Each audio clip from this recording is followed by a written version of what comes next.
Sarah Knafo fait le buzz. La révélation de Sarah Knafo sur le développement. C'est qu'un certain nombre des révélations que vous dites avoir faites, Sarah Knafo, j'espère qu'on va pouvoir en débattre, sont fausses.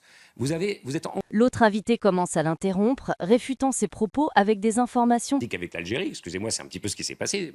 Je sais qu'ils ont porté plainte contre vous, Et qu'il n'y a pas eu de qu'ils ont suite. perdu. Et qu'ils ont... Non, il n'y a pas de problème. Mais bon, c'était quand même une drôle de façon d'entrer dans le... Le moment de tension maximale survient lorsque Knafo et l'invité parlent en même temps, chacun essayant à l'AFD, qui serait finalement destiné à financer un... Le présentateur intervient pour mettre fin à la controverse où Sarah Knafo... Dire ça.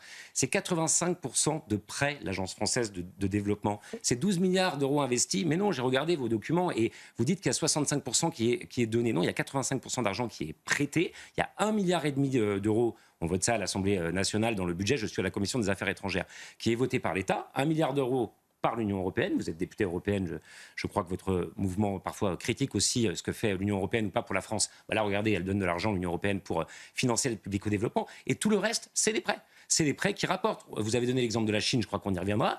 L'argent qui est prêté à la Chine, il n'y a pas 1 euro de donné à la Chine, c'est de l'argent qui est prêté, effectivement, pour finalement avoir dans le domaine de la transition écologique, la Chine, c'est 1/4 des émissions de gaz à effet de serre. On va des ensuite, choses dans qui sont un faites. instant... Et je termine juste là-dessus. Des entreprises françaises, le savoir-faire français, qui est très souvent mis en lien avec cette aide publique au développement. Par exemple, en Chine, c'est EDF qui va mettre une expertise en place pour accompagner les Chinois. Donc quand on est un patriote, moi je suis un patriote, j'espère que vous aussi, parce que quand je vous ai entendu parler de l'aide publique au développement, j'ai quand même vu, vous l'avez dit vous-même, que vous aviez pris exemple sur M. Trump.